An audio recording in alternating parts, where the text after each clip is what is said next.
Hi எல்லாரும் எப்படி இருக்கீங்க? Welcome to home style kitchen and blogs. இன்றைக்கி என்ன பார்க்க போகிறீங்கன்னா சீரக குழம்பு எப்படி வைக்கிறதுன்னு பார்க்கலாம். இது ரொம்ப வெயில் காலத்துக்கு ரொம்ப குளிர்ச்சியாகவும் ரொம்ப ஹெல்த்தியான ஒரு டிஷ்ஷுன்னு சொல்லலாம். சீரகம் சாப்பிட்டாவே ரொம்ப ஹெல்த்தி தான் சொல்லுவாங்க எல்லாருமே. அதுவும் இந்த குழம்பு வந்து வச்சிட்டிங்கன்னா குறைஞ்சது 10 நாள் ஆனால் கூட கெட்டு போகாது. ஃப்ரிட்ஜில் ஸ்டோர் பண்ணிக்கலாம், பாட்டிலில் ஸ்டோர் பண்ணி கூட வச்சுக்கலாம். தொக்கு மாதிரி ரெடி பண்ணி சும்மா கொஞ்சமாக ஒரு ஸ்பூன் எடுத்து போட்டு பசஞ்சு சாப்பிட்டாவே அவ்வளோ டேஸ்ட்டாக இருக்கும், ரொம்ப நல்லாயிருக்கும். சீரகத்தை வந்து ஒரு 1.5 டேபிள் ஸ்பூன் கிட்டே எடுத்துக்கிட்டேன். நான் வைக்க போகிறது கொஞ்சம் குழம்பு தான், பட் ஆனால் இது சாப்பிட்டிங்கன்னா நல்ல ஜீரண சக்தி இருக்கும். நெக்ஸ்ட் வந்து இந்த வெயிலில் இந்த கண் எரிச்சல், ஒரு மாதிரி நீர் கடுப்பு, இதுக்கெல்லாம் ரொம்ப நல்லா கேட்கும். ட்ரை பண்ணி பாருங்கள். நெக்ஸ்ட் வந்து ரொம்ப ஒரு வச்சிட்டோம்னா எப்போயாவது திடீர்னு வேணும்னா கூட அப்பப்போ எடுத்து போட்டு பசஞ்சு சாப்பிட்டுக்கலாம், சூப்பராக இருக்கும். இந்த மாதிரி கலர் சேஞ்ச் ஆகிற அளவுக்கு சீரகத்தை வந்து நல்லா ஃப்ரை பண்ணிக்கோங்க, நல்லா வறுத்துக்கோங்க. இல்லைனா சம் பீப்புளுக்கு வந்து தலைவலி வந்துடும். சம் பீப்புள் ஏன் சொல்லணும், எனக்கே அப்படி தான் வந்துடும்னு வச்சுக்கோங்களேன். ஏன்னா எனக்கு கொஞ்சம் கூட ஒத்துக்காது, தலைவலி கரெக்டாக வந்துடும். அதனால் நான் வந்து நல்லா இந்த மாதிரி வறுத்துப்பேன். எப்பயுமே வறுத்துக்கோங்க, டேஸ்ட் நல்லாயிருக்கும். அதை அப்படியே எடுத்து ஊற வச்சுக்கோங்க, ஆறட்டும்னு சொல்லிட்டு நான் வந்து பாத்திரத்தில் வந்து நிறைய எண்ணெய், கொஞ்சம் எண்ணெய் கூடுதலாக தான் விட வேண்டியது இருக்கும். இதெல்லாம் நம்ம ஸ்டோர் பண்ணி வச்சுக்கிறோம் இல்லையா, நல்லா எண்ணெய் கக்கி வரணும். அதனால் கடுகு போட்டுட்டு கொஞ்சமாக சும்மா ஒரு 2 வெந்தயம் தான் போட்டுட்டு அது நல்லா பொரியட்டும்னு சொல்லிட்டு கருவேப்பிலையும் வெங்காயமும் போட்டோம், ஒரு பெரிய வெங்காயம். இதுக்கு நிறைய பூண்டு போடுங்க, ரொம்ப நல்லாயிருக்கும். நான் ஒரு கட்டி பூண்டு அப்படியே உரித்து போட்டிருக்கேன். கருவேப்பிலை, வெங்காயம், பூண்டு எல்லாமே நல்லா வதங்கணும். நல்லா வதங்கி வந்ததுக்கப்புறம் தக்காளி ஆட் பண்ணி நல்லா வதக்குங்க. சூப்பராக இருக்கும் இந்த குழம்பெல்லாம் சாப்பிட்றதுக்கு. இதுக்கெல்லாம் நல்லா மேட்ச் பண்ணலான்னு பார்த்தா ஒரு நல்ல கூட்டு வச்சு சாப்பிட்லாம். அப்பளம் சுட்ட அப்பளம்லாம் செம்ம டேஸ்ட்டாக இருக்கும். எக்கு, வேக வச்ச எக்கு தான் எனக்கு பிடிக்கும். இதுக்கு ஆம்லெட் வச்சு சாப்பிட்றவங்க ரொம்ப பிடிக்கும்னு சொன்னால் சாப்பிட்லாம். எனக்கு பிடிச்சது பாயில்டு எக்கு தான். அதனால் எனக்கு இந்த மாதிரி பாயில்டு எக் வச்சு இந்த மாதிரி காரக்குழம்போடு வெந்தய குழம்பு, சீரக குழம்பு, இதெல்லாம் வந்து வெயில் காலத்தில் வச்சு சாப்பிட்டா ரொம்ப குளிர்ச்சி, உடம்புக்கு பிரச்சனை ரொம்ப நல்லாயிருக்கும். ஒரு ஜீரண சக்தியும் டக்குன்னு ஆகும். நீங்கள் சாப்பிட்டுட்டு சாயந்தரமே உங்களுக்கு நல்லா கடகடன்னு பசி வரும். நீங்கள் ட்ரை பண்ணி பார்த்தீங்கன்னா நீங்களே சொல்லுவீங்க. ஏன்னா சீரகம் வந்து நம்ம பிடிச்சி அதில் தான் போட போகிறோம். அதனால் ட்ரை பண்ணி பாருங்கள். இந்த மாதிரி குழம்பெல்லாம் வந்து அடிக்கடி வைக்கலாம். இதெல்லாம் வந்து ஒரு மருத்துவ குணமுள்ள குழம்பாக தான் பார்ப்பேன் நான் எல்லாமே. வெந்தயம் கூட பார்த்திங்கன்னா அவ்வளோ ருசியாக இருந்தது. இப்போ ஊரில் வச்சு தான் சாப்பிட்டுட்ருக்கோம். ரொம்ப டேஸ்ட்டாக இருக்கும்.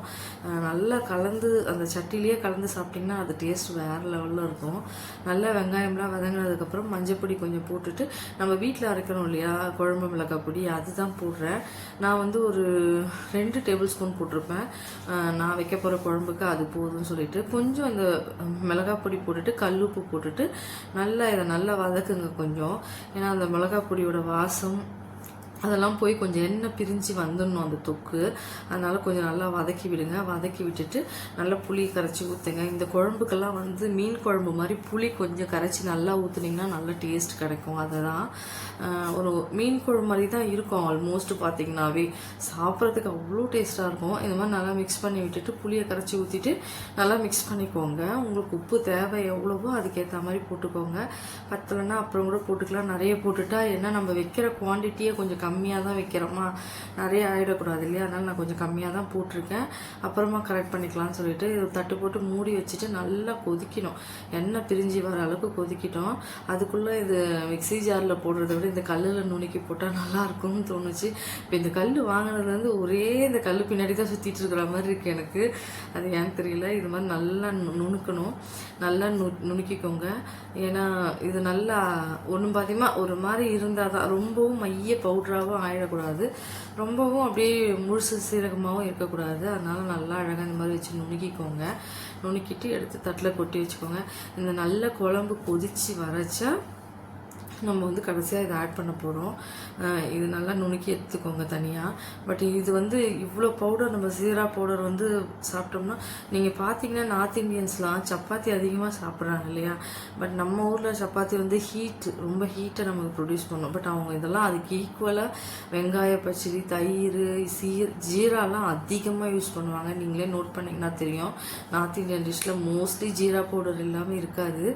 அதனால தான் அது குளுத்தி உடம்புக்கு இல்லையா, அதனால் அதை யூஸ் பண்ணுறாங்க அவங்க. நல்லா கொதித்து எண்ணெய் பிரிஞ்சு நல்லா வந்துட்டார் மேலே பாருங்கள். அப்படியே எவ்வளோ திக்காகிடுச்சு குழம்பு.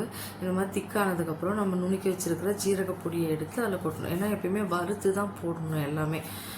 எந்த குழம்புலையும் இது வறுத்து போட்டால் அது ருசி மனமும் ரொம்ப சூப்பராக இருக்கும். இந்த பொடியை இப்போ இதில் ஆட் பண்ணிவிட்டு அப்படியே ஒரு கொஞ்ச நேரம் தான், ஒரு நிமிஷம் 2 நிமிஷம் கொதிக்கட்டும்னு சொல்லிவிட்டு ஆஃப் பண்ணிவிடுங்க. உடனே ரொம்ப கொதிக்கலாம் விட தேவையில்லை. பொடியை போட்டோடனே, ஏன்னா நம்ம வறுத்து அரைச்சி தான் போடுறோம், அதனால் பிரச்சனை கிடையாது. நல்லா இப்படி மிக்ஸ் பண்ணி விடுங்க. கொஞ்சம் மிக்ஸ் பண்ணி விட்டுட்டு ஒரு கொதி தான், கொஞ்சம் நேரம் தான், 1 நிமிஷம் தான் விட்டுட்டு ஆஃப் பண்ணிட்டீங்கன்னா எண்ணெய் பிரிய பிரிய வந்துடும். செம்ம டேஸ்ட்டாக இருக்கும். எடுத்து சாப்பிட்டிங்கன்னா அப்படியே அமிர்தமாக இருக்கும். நல்லா சாதம் பிசைஞ்சு உருண்டையாக கையில் வச்சு சாப்பிட்டு பாருங்கள், செம்ம டேஸ்ட்டாக இருக்கும். நான் இந்த குழம்பெல்லாம் வச்சேன்னா இந்த சட்டிலேயே சாதம் போட்டு கலந்துருவேன். செம்ம டேஸ்ட்டாக இருக்கும். இது வந்து உடம்புக்கும் குளிர்ச்சி, ரொம்ப ஹெல்த்தியும் கூட. ட்ரை பண்ணி பாருங்கள். இந்த மாதிரி குழம்பு வகைகள்லாம் பிகினர்ஸ்க்கு ரொம்ப யூஸ்ஃபுல்லாக இருக்கும், தெரிஞ்சுக்கோங்க. உங்களுக்கு பிடிச்சிருக்கும்னு நினைக்கிறேன்.